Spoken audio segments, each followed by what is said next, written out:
네, 여러분 안녕하십니까? 2024년 6월 6일 오늘의 신문 종합적으로 여러분과 함께 공유해 보도록 하겠습니다.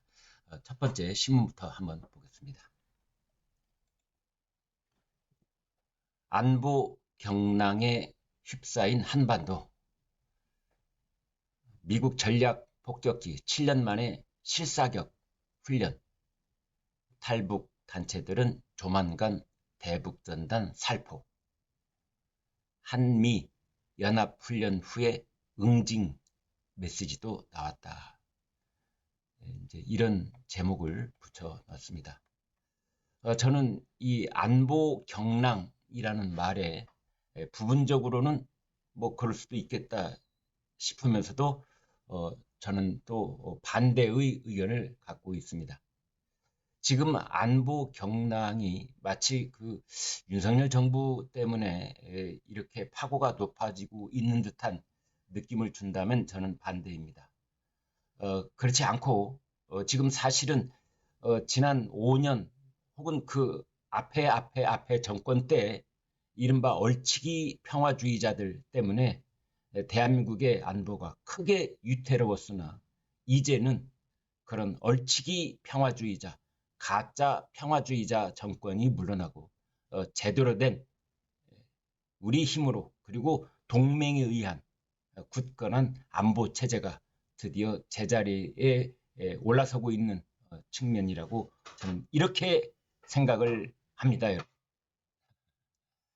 네, 그래서 막상 전쟁이 일어날 때 보면은 그래서 적군의 군홧발이 우리 강토를 휩쓸고 있을 때 얼치기 평화주의자들은 어디로 도망가서 코빼기도 안 보일 때가 있습니다. 우리나라뿐만이 아니라 유럽 여러 나라들도 과거의 역사를 돌아볼 때 얼치기 평화주의자들 때문에 이른바 파쇼 군벌과 그 다음에 그 히틀러주의자들이 유럽을 전쟁의 그 군홧발 아래 짓이겼던 그런 흑역사가 있었던 것입니다. 그때 국방을 튼튼히 하고 안보 태세를 빈틈없이 그렇게 해야 된다는 그러한 목소리에 국민들이 귀를 기울였던들 히틀러가 유럽을 2차 세계대전으로 몰아넣는 그러한 일이 있었겠습니까? 안보 경랑, 북한이 한반도를 안보 경랑 속으로 몰아넣으려고 그렇게 획책을 하고 시시탐탐 도발을 하고 그리고 남쪽에서 남남 내부 갈등을 일으키려고 그 획책을 하는 그런 와중에 있다는 측면에서의 안보 경랑은 있으나 그 안보 경랑을 굳건히 잠재울 수 있는 우리의 자주국방과 한미 동맹 연합훈련 이런 태세라고 저는 보는 겁니다. 9.19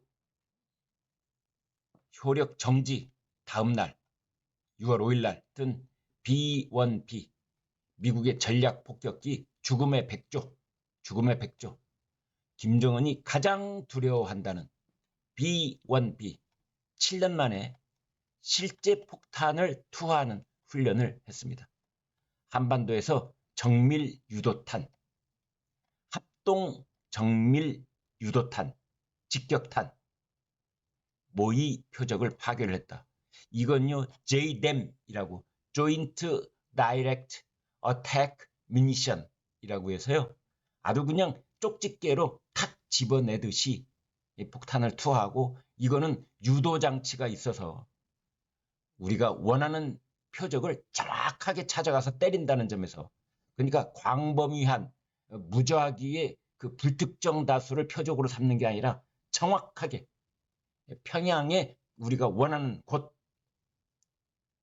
평양의 군 지휘부 뭐 주석궁 또는 평양의 북한 최고 지도부의 거주지 이런 곳들을 초정밀 유도로 날씨가 흐리건 비가 오건 천둥 번개가 치건 아무런 관계없이 또 평양에 있는 대공 방어망이 이 전파 교란을 하는 뭐 그런 수비 태세를 갖춰도 그런 걸 뚫고 들어가서 정밀하게 초정밀이라고 볼 수 있습니다.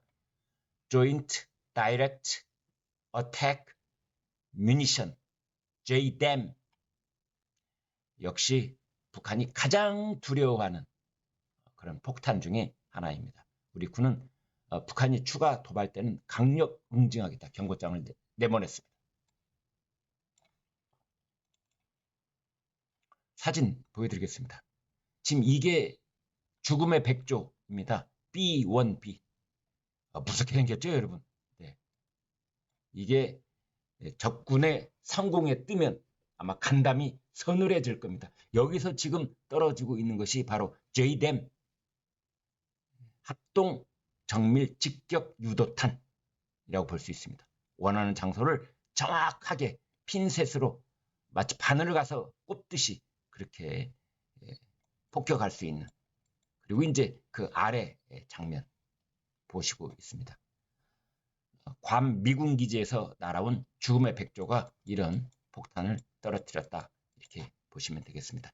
죽음의 백조로 불리는 미국 공군 B1B 전략 폭격기가 5일 한반도 상공에서 재래식 폭탄의 유도 기능을 장착한 GBU-38 합동 정밀 직격탄 JDAM, Joint Direct Attack Munition을 투하하고 있다. 투하된 JDAM은 모의 표적을 정밀 타격했다고 국방부는 밝혔다. 아래 사진입니다.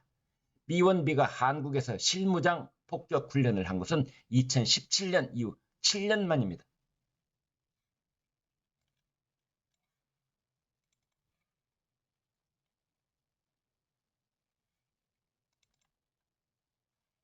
네, 어제 국회가 22대 문을 열었죠. 그런데 우리나라 헌정사상 처음으로 야당 단독으로, 여당은 국회 밖에서 항의 집회를 하고 있었고 야당 단독으로 국회를 개원을 했습니다. 22대 국회 시작부터 파행이다. 우원식 의장단도 반쪽 선출을 할 수밖에 없었다. 여당은 일방적인 그 독주에 항의를 하면서 본회의장 밖에서 농성을 했습니다.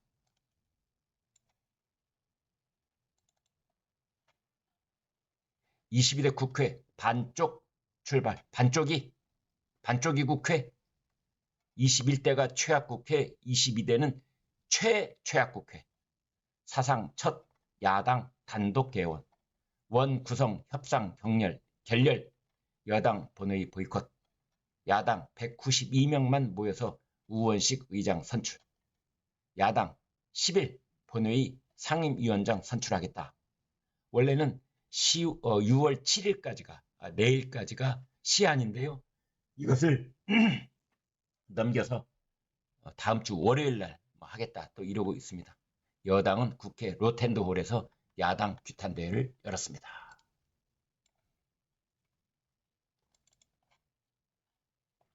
국회의장이 우원식 야당 단독 개원 흑역사.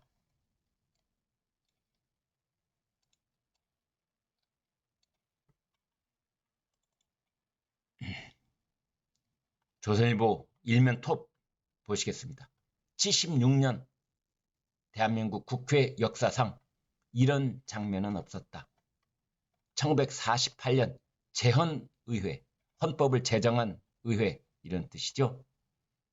왼쪽 흑백 사진, 오른쪽은 어제 있었던 2024년 22대 국회. 지금 자리가 텅텅텅텅 비어 있습니다. 이 부분 보십시오. 자리 비어 있고 저쪽 건너편에도 자리가 비어 있고 이런 모습 보실 수 있습니다.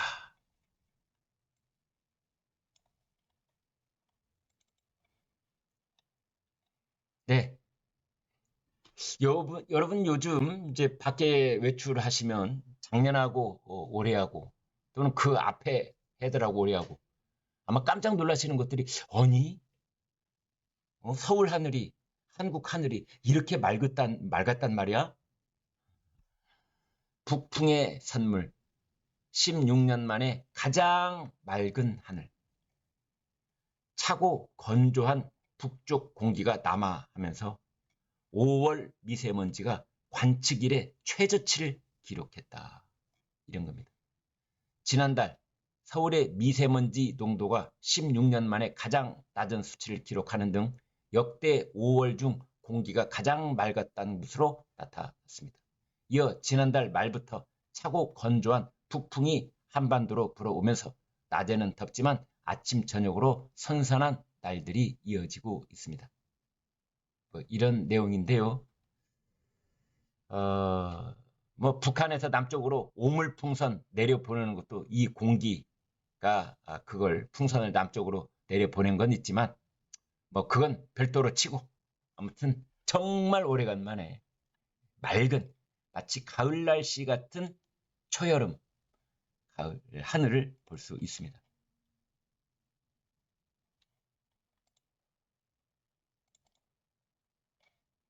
네, 바람에 미세먼지 씻겨가 버렸다.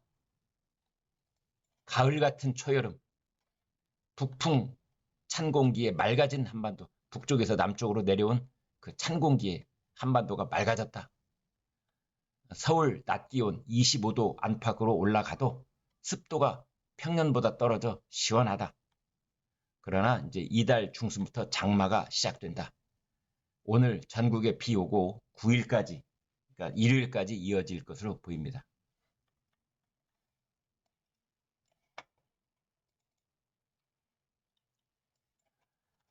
중공군의 숨진 용사 앞에 중국산 추모 화환이, 이런 말이 있네요. 이 사진 보면 말이죠. 추모 국립서울현충원장, 서울 동작구 국립서울현충원 무명용사 추모비 앞에 놓인 추모 화환, 국립서울현충원장 명의의 이 무궁화 조화 화환은 중국산인 것으로 확인이 됐다. 그래서 중공군의 숨진 용사 앞에 중국산 추모 화환이 웬 말이냐. 돈을 아껴도 유분수지. 서울현충원 추모비 조화 논란. 국산보다 저렴하다고 그걸 중국산을 갖다가 사용을 하는가. 억대 예산으로 중국산 구입. 2022년에도 이미 국회의 지적을 받은 바 있다. 이런 내용입니다. 지금 이제 국민의힘이 갑자기 말이죠. 당대표 플러스 부대표 2인 체제, 2인 지도 체제. 연 7명으로 구성되는 집단 지도 체제가 아니고 그냥 2인 지도 체제. 갑자기 황우여 비대위원장이 이 이야기를 들고 나와서 지금 매우 소란스럽습니다. 그래서 당대표 전당대회에서 1등한 사람, 부대표 2등한 사람, 그래서 당대표 부대표 2인 지도체제 이 얘기를 꺼내가지고 대표직을 상실하면 부대표가 승계하도록 하자. 황우여 비대위원장 당내 반대에도 도입 주장을 하고 있다. 이런 내용인데요. 친윤계도 반대, 비윤계도 반대, 다 반대입니다. 도대체 이게 지금 왜 이런 안을 느닷없이 들고 나왔느냐? 한동훈을 견제하려는 것이냐? 여기에 혹시 용산 대통령실의 의중이 여기에 개입되어 있는 것이냐? 별의별 얘기가 다 나오고 있습니다. 실현 가능성은 높지 않은데 아무튼 현재 매우 소란스럽습니다.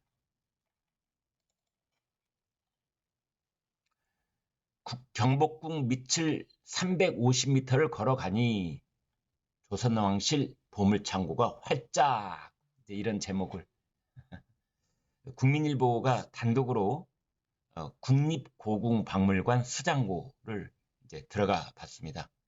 경복궁 밑에 이런 엄청난 규모의 수장고가 있다, 이렇게 보시면 되겠습니다. 경복궁은 다들 가 보셨죠? 그 지하에 일반인들은 거의 절대 들어가 볼 수 없는 이제 그곳에 이렇게 큰 수장고가 있는 겁니다.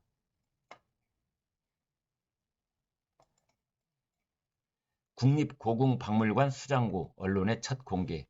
과거에는 벙커였는데 19곳에 유물이 88,530점이 보관돼 있다. 이런 겁니다.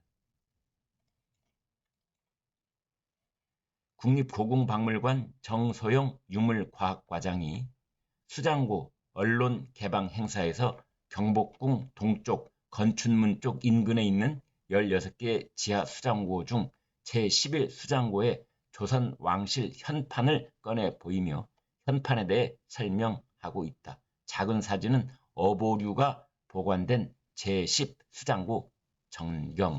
여기에 이제 어보류가 보관되어 있는 제10 수장고 전경이고요. 그런데요. 여기까지 보겠습니다.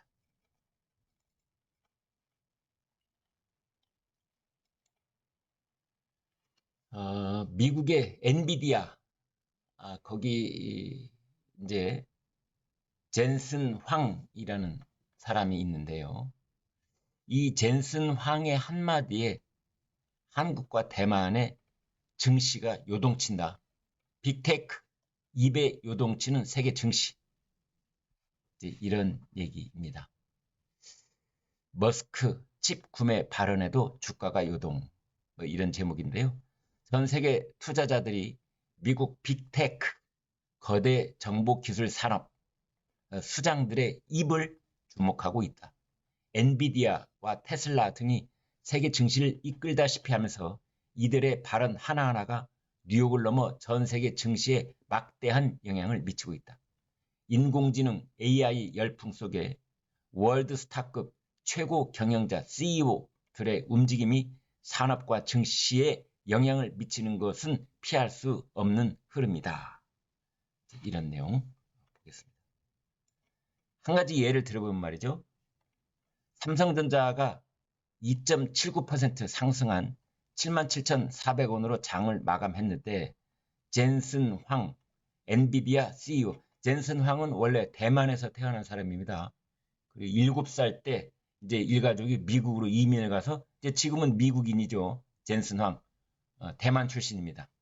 그 엔비디아 CEO가 삼성전자의 고대역폭 메모리 HBM 공급 가능성을 열어뒀다라는 사실이 전해지면서 삼성전자 주식이 위로 솟구치는 이제 그런 일이 어제 있었습니다. 그래서 이런 빅테크들의 한마디 한마디에 한국의 중요 반도체 회사들의 주가가 출렁거리는 그런 현상이 벌어지고 있다. 이런 겁니다.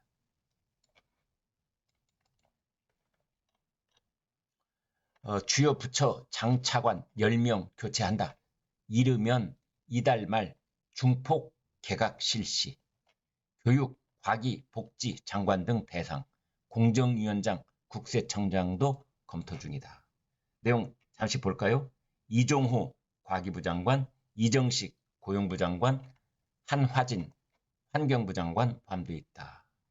그 다음에 이주호 교육부 장관, 조기홍 보건복지부 장관, 한기정 공정거래위원장, 고학수 개인정보보호위원장, 김창기 국세청장 검토 대상이다. 이런 내용입니다.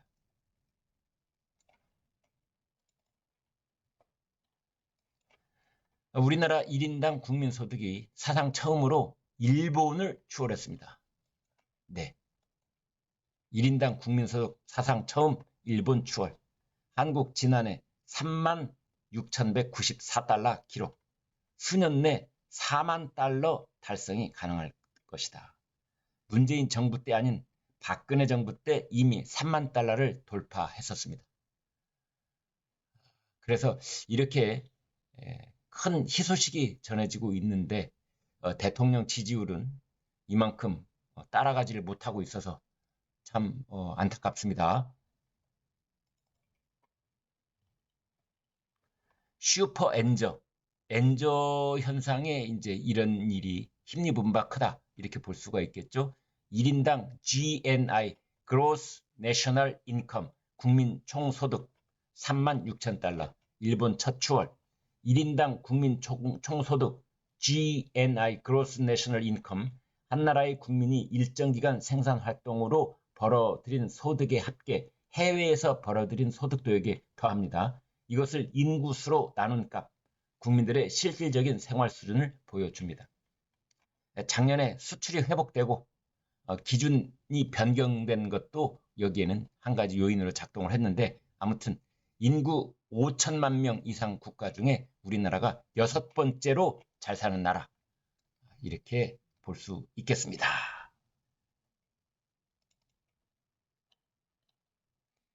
1인당 국민소득, 일본을 넘어서 세계 6번째, 인구 5천만 명 이상만 따졌을 때 그렇다는 거죠.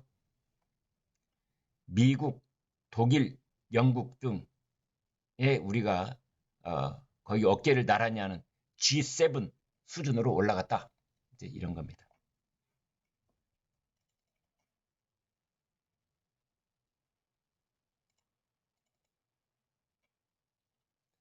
네, 경향신문 하나 볼까요? 연령층 높아진 캥거루족.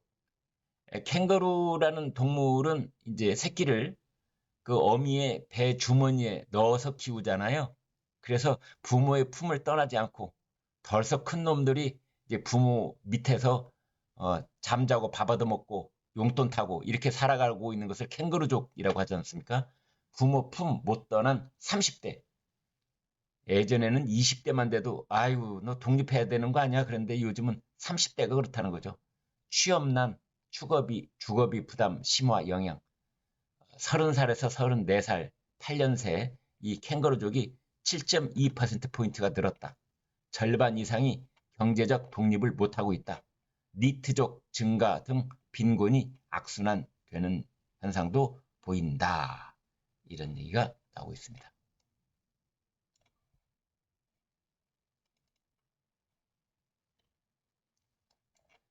매일경제 뉴스인데요. 고금리 후폭풍, 부동산 경매 쏟아진다. 올 4월 4만 건 신청, 2013년 이후 최대. 프로젝트 파이낸싱 PF 구조 조정 돌입 하반기엔 역대급 경매 시장이 열릴 것으로 그렇게 전망된다. 이런 뉴스입니다.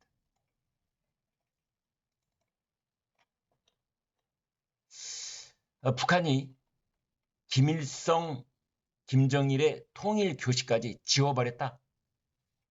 반통일 선언 김정은 한국 지우기. 그 다음에 일본에 있는 대북 매체는 현대차, 택시도 폐기. 뭐 이런 뉴스가 있습니다.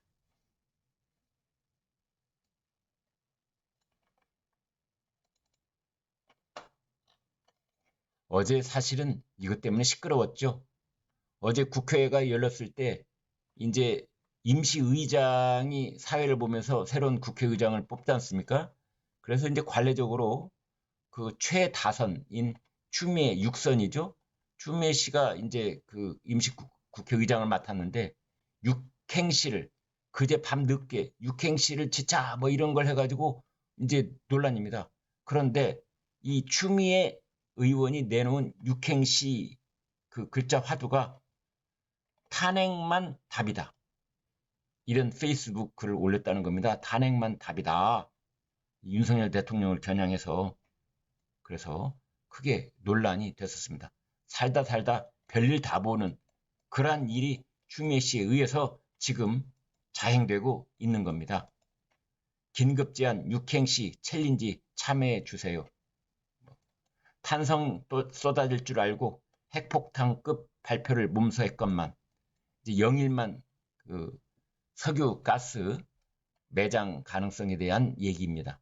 만만한 백성들아, 답답한 궁상들아, 이 나라 석유 노다지라 해도 다 돌아서네 여보밖에 없어. 뭐 이런 무슨 뜻인지 잘 모르겠습니다. 뒷부분은 아무튼 뭐 탄, 핵, 만, 답, 이, 다 이런 것을 띄웠습니다.